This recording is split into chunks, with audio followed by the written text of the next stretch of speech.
பாரத பிரதமர் திரு நரேந்திர மோடி அவர்கள் தூத்துக்குடி மக்களின் நலன் கருதி தூத்துக்குடி மாவட்டத்திற்காக சுமார் 136 கோடியில் ஒரு சூப்பர் ஸ்பெஷாலிட்டி மருத்துவமனை தூத்துக்குடி மாவட்ட மக்களுக்காக வழங்கியிருந்தார். அதன் பணி கிட்டத்தட்ட 95% நிறைவு பெற்றுவிட்டது.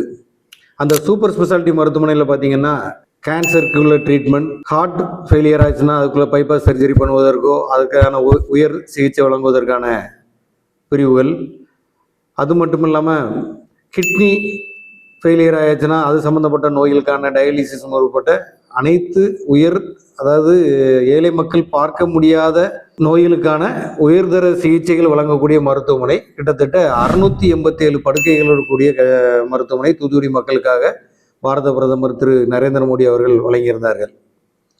ஆனால் திராவிட முன்னேற்ற கழக அரசு மத்திய அரசுக்கு நற்பெயர் கிடைத்துவிடக்கூடாது என்று அதை இப்பொழுது தடுத்து நிறுத்தியிருக்கிறார்கள். தூத்துக்குடி மக்கள், இங்கு உள்ள ஏழை மக்கள் அனைவரும் இப்படிப்பட்ட உயர்தர சிகிச்சைக்காக திருநெல்வேலி மற்றும் மதுரையை நோக்கி தான் சென்று கொண்டிருக்கிறார்கள். இந்த பகுதியில் பார்த்தீங்கன்னா குடிநீரில் அதிகபட்சமான உப்பு கலந்திருப்பதனால கிட்னி ட்ரபிள் அதிகமாக இருந்துட்டு இருக்குது. இதற்காக டயாலிசிஸ்க்காக தனியார் மருத்துவமனையில் பல லட்சம் ரூபாயை செலவு செய்து மக்கள் சிகிச்சை பெற்று கொண்டிருக்கிறார்கள். ஆனால் அந்த சூப்பர் ஸ்பெஷாலிட்டி மருத்துவமனையில் அதற்கு அனைத்தும் இலவசமாக கிடைப்பதற்கான வாய்ப்பு இருக்கும். இவ்வளவு வசதியும் மக்களுக்கு தேவைக்காக பாரத பிரதமர் நரேந்திர மோடி அவர்கள் வழங்கியிருக்கிறார்கள். ஆனால் அந்த திமுக அரசு இதை தடுத்து நிறுத்தி இருக்கிறது. இதை தூத்துக்குடி தெற்கு மாவட்ட பாரதிய ஜனதா கட்சி வன்மையாக கண்டிக்கிறது.